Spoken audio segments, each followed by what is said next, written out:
Hey everybody. So, yes, you see my cards here, and I'm not going to do an actual reading today. I'm going to do a little background behind the story. So, a friend of mine was talking to me the other day, and we were talking about my cards, and he was telling me how much he'd really enjoyed using them. And that he said you could tell that I had a lot of heart and soul put into them, which I appreciated.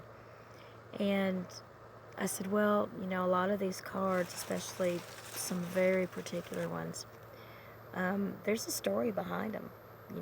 It's when I say I've put my heart into these, I really have, and there's meaning behind these cards. And he suggested that I might share with you guys some of these meanings and some of the reasons why these cards mean so much to me, and what makes them a little different from some that you might see out there right now.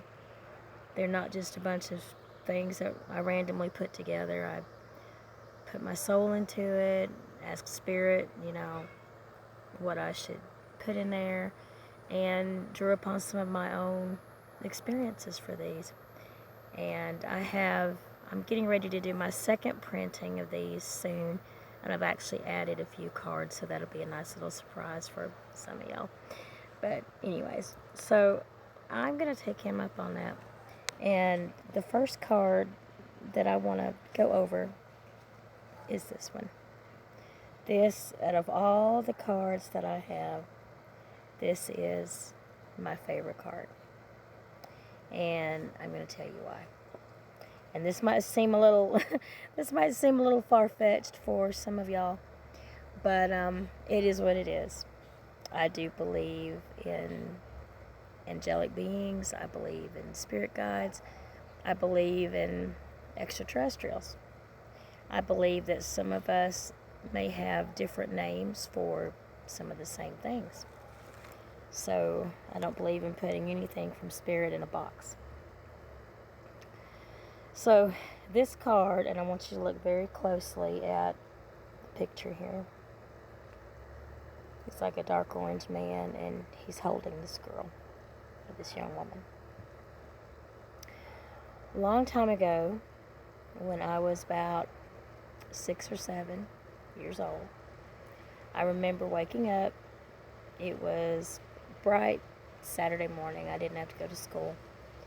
And the way that my bed faced and my window, it's like I was laying towards the window.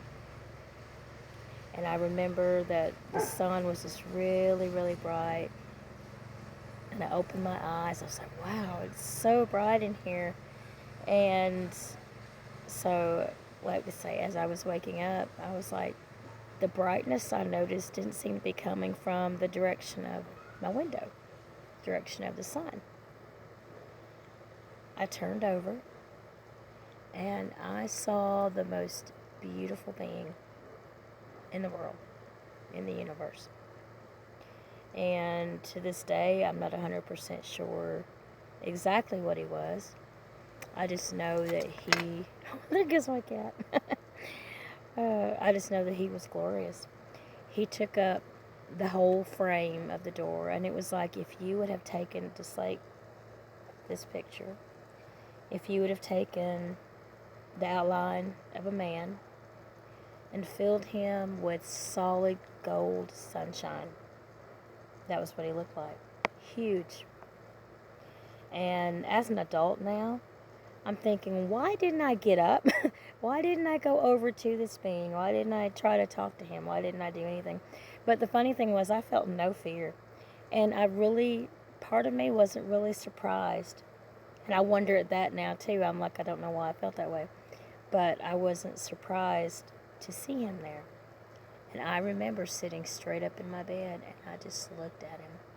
He didn't move. It was almost like he was standing guard, which made me feel like he was my guardian angel or my guide or something like that. He just stood there. And I just sat there and stared at him, what seemed like, I don't know, a few minutes. And then all of a sudden I just got really sleepy. And I remember kind of yawning and stretched a little bit, and I laid back down. And I hoped that he would stay there, but it was like I couldn't help it. I was so tired, and he probably did that or it probably did that. But anyways, so I remember I woke up a little while later. I was a kid, I don't know what time it was, but I mean, it was daylight. But I woke up a little while later, and the first thing I did was look to see if he was there, and he was gone. And I was so disappointed. And I remember I went running through the house asking Mama and Daddy if they had seen the Orange Man. That's what I called him, the Orange Man. And I still think of him kind of that way now, many years later. But, and I saw Mom and Daddy exchange looks like, this child has lost it. I said, where'd the Orange Man go? Where'd the Orange Man go? I know it sounds funny, but that's what I said. And they said, honey, there's no Orange Man that's been here. And Mama said, now your dad looked in on you a little while ago. And I said, no, this wasn't Daddy. And I explained to them what he looked like. And so they just kind of, I guess they just chalked it up as to their daughter was being fanciful or had lost her mind or dreamed it or something like that. But I know I didn't dream it. I mean, I know for a fact that it was legit real. And I never forgot about him. And so about a year ago, and I used to draw him, you know. I still will try to draw him sometimes. But about a year ago, I was in a meditation, and I was thinking back to that day. And I got a name. I was thinking and just, you know, wishing that I knew a little bit more about this being.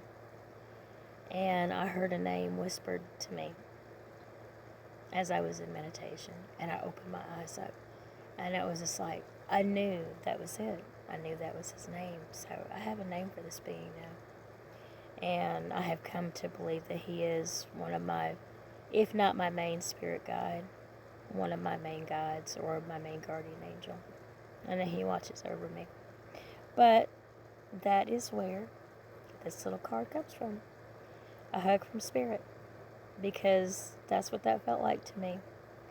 And if you took this little figure and were able to fill him in with solid gold looking sunshine, that's a lot what he would look like. So there is Tales from the Free Spirit Everyday Oracle deck. And I hope y'all enjoyed it. I have other cards that aren't quite as dramatic as that, but I thought I would start with that one. And from time to time, I will try to remember to share some of those with you and give you a little more insight into this little deck. So, thank you for listening to this girl. And I hope you're having a wonderful day. And I will talk to you later. Bye-bye.